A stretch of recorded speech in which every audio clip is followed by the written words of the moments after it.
muy importante y que fue de un impacto para no solo el sindicalismo mexicano, sino para la propia construcción de nuestra nación, ¿no? Fue justamente que en esta década de los 40 hay la contradicción internacional que se expresa en la Segunda Guerra Mundial, y bueno, ese elemento antes de la explosión bélica que se desarrolla en Europa,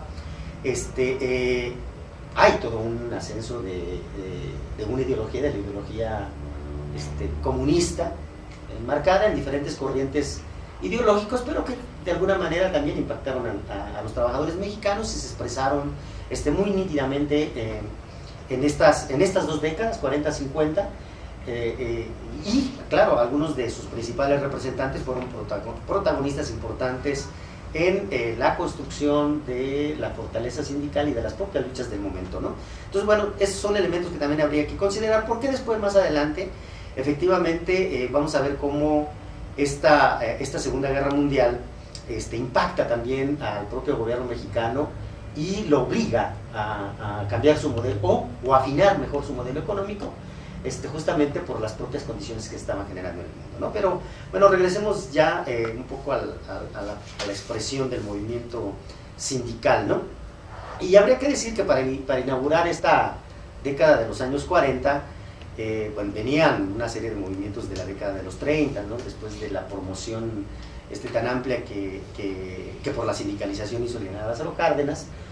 También se generaron sus propias contradicciones, porque efectivamente había una decisión política de fortalecer al movimiento sindical, pero también era bien cierto que en el terreno económico, en el terreno de la ganancia, bueno, había los propios intereses de la patronal, y conjugado esto con un modelo económico que no alcanzaba a ganar el desarrollo pleno de la nación, bueno, teníamos un elemento de inflación bastante agudo que bueno, hacía que las remuneraciones que percibían los trabajadores por su trabajo bueno, no fueran suficientes para satisfacer las necesidades de la familia, de tal suerte que ya para la década de los 40 ya había un déficit, un desequilibrio entre los costos de la canasta básica y el de la mano de obra. Entonces ya había más del 15% había esa diferencia. Y después, justamente en la década de los 40, eso se profundiza, y a pesar de que al principio del gobierno de Manuel Ávila Camacho, por la propia condición de guerra y porque así lo establece la Constitución Política de los Estados Unidos Mexicanos, las organizaciones sindicales, pero no solo las organizaciones sindicales, sino otras organizaciones de carácter social, fueron convocadas para firmar un acuerdo nacional que se llamó el Consejo Obrero Nacional, ¿no? Y que justamente ese Consejo Obrero Nacional fue firmado en función de la guerra, donde se tomaban las previsiones suficientes como para que no hubiera un desequilibrio en los factores de la producción, es decir, entre el trabajo y el capital, de tal suerte que la estabilidad nacional se mantuviera, ¿no? Y ese acuerdo, bueno, pues en el fondo nada más lo único que encerraba era que los trabajadores se abstenían de hacer peticiones de salario y ejercer el derecho de huelga, inclusive en la revisión contractual limitar sus pretensiones, en tanto que emergencia de guerra, ¿no? A pesar de ese acuerdo nacional, bueno, había un desequilibrio bastante grande ya entre el poder adquisitivo de los trabajadores y la canasta básica, de tal suerte que en el 41 prácticamente se da el primer movimiento de huelga que tiene que enfrentar el general Ávila Camacho. Este movimiento de huelga se presenta en la Fábrica Nacional de Armas, ¿no? O sea, que era donde se fabricaban todos los explosivos para el ejército, pero no nada más para el ejército mexicano, sino que era una fuente de exportación para el ejército norteamericano fundamentalmente, ¿no? Y entonces, bueno, en un periodo signado por la guerra, este estallamiento de huelga fue muy significativo y abrió prácticamente la década de los 40. Esta huelga fue en 1941, una huelga que no fue apoyada por la Unión de Trabajadores, que era quien estaba organizando a los trabajadores de la Fábrica Nacional de Armamentos de Guerra, y entonces, bueno, los trabajadores por su propio derecho asumieron la dirección de ese movimiento, exigiendo un aumento salarial compensatorio con la inflación, de tal suerte que ellos, al no encontrar respuesta de las autoridades laborales en ese momento, pidieron la intervención directa del presidente Ávila Camacho. Entonces organizaron movilizaciones de tal suerte que con ese movimiento de huelga organizaron una gran movilización a la Casa Presidencial, y donde tuvieron derecho de audiencia. Pero la respuesta a ese derecho de audiencia fue la represión, ¿no? De tal suerte que ahí la policía del DF y el ejército masacraron a los trabajadores, dejando una estela de 9 muertos, ¿no? Y, por supuesto, obligando a que los trabajadores se radicalizaran en la propia fábrica, bueno, una fábrica de explosivos. Después de la represión, el ejército quiso tomar la fábrica. Los trabajadores se defendieron, pusieron barricadas con la propia dinámica que ellos fabricaban, y a partir de la decisión de hacer volar la fábrica, si no fueran escuchadas sus demandas y negociadas, fue que el presidente tuvo que llamar a la negociación, ¿no? Entonces, bueno, finalmente hubo una solución económica a ese conflicto, pero ya marcó de entrada cuál era la lógica política en el terreno laboral del presidente Ávila Camacho, ¿no? Y después bueno, se sucedieron movimientos en diferentes gremios.